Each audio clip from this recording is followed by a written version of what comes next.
I wanted to make a quick video on this Skil saw that I bought several years ago now, maybe 3 years ago. It's the 10-inch miter saw, and I got this off of Amazon, model MS6305-000. And I'm just going to tell you what I know about it. So this is how I put it up. If you have it straight, it's kind of awkward to carry, and I have it on this stand that I bought. It's not related to this saw, it's just the one I picked out. To get it back to the position that you can use it in, you release this pin right here just by pulling it, and then it lets the saw come up. And then you loosen this up, and there's a little lever here that locks in on certain degrees, and you just bring it back to 0. Tighten this back up. So there you're ready to go. So some things about this saw. These are just in random order. The first thing it did was it bolted onto this stand here, and this stand allows the saw to be removed.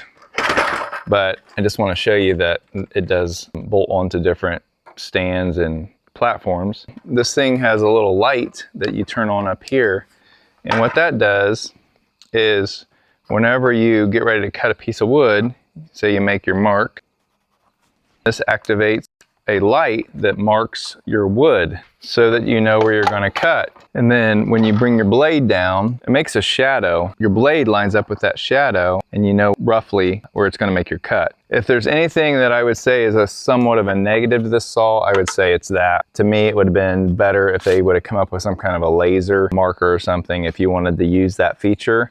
But at the end of the day, it doesn't really matter anyway, because if you're wanting to make exact cuts, you're going to want to bring your saw down and check the edge of the blade where it's at, instead of relying on a light mark or something like that. So not a big deal. What's nice about this miter saw as well, it's on a slider so that you can cut really large pieces. I think this will go up to maybe a 14-inch piece of wood and make a complete cut through it.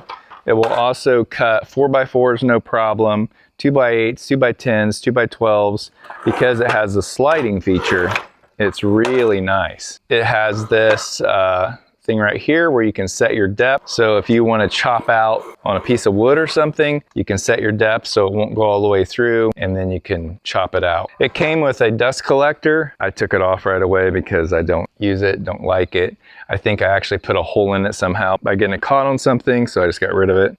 Doesn't seem to lack for power. So with a miter saw, you can adjust it left or right, 50 degrees, both directions. Common miter angles, it actually locks into position, and then you tighten this down. It also can cut angles like this.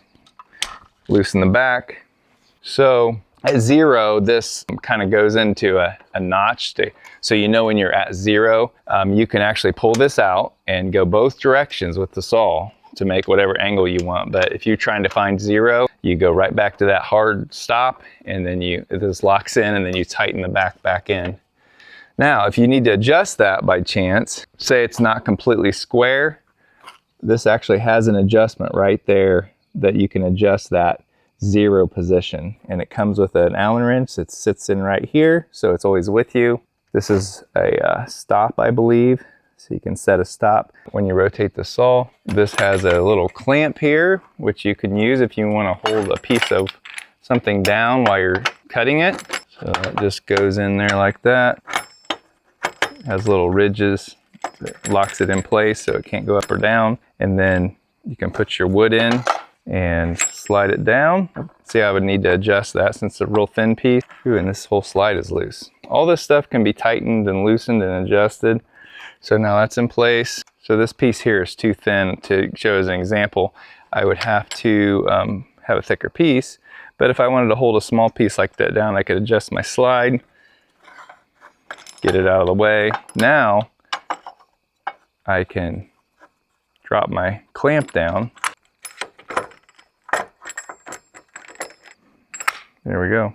And then so you push it down, and then this like tightens it down a little bit more so it's really holding it. And then I could just make my cut so my wood doesn't kick on me, or I don't have to have my hands on it. So that's kind of nice. I don't use that too much, and that's why I keep it kind of out of the way back here. So these are both adjustable, these slides.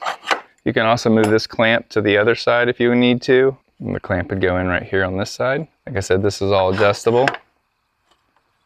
And these pieces right here actually adjust in and out. You loosen these up with your Allen wrench that's hidden right here. And so if you don't have a saw stand, you can extend those out to kind of let your wood sit out a little bit farther if you got a longer piece or something. Kind of an option. And I use it as a handle to carry the saw. Same thing on this side. So when I'm done using it, this is how I store it. Put it down, lock it down, loosen this up, turn it sideways to the 45 degree, lock this down so it can't slide around on me. Take the extension cord and just wrap it around the handle, and then you can just carry it by grabbing it right here. If you had a bench top or something you needed to set it on, I would recommend attaching it to something if you're using it on a regular basis, but it can be just set on the ground if you need to.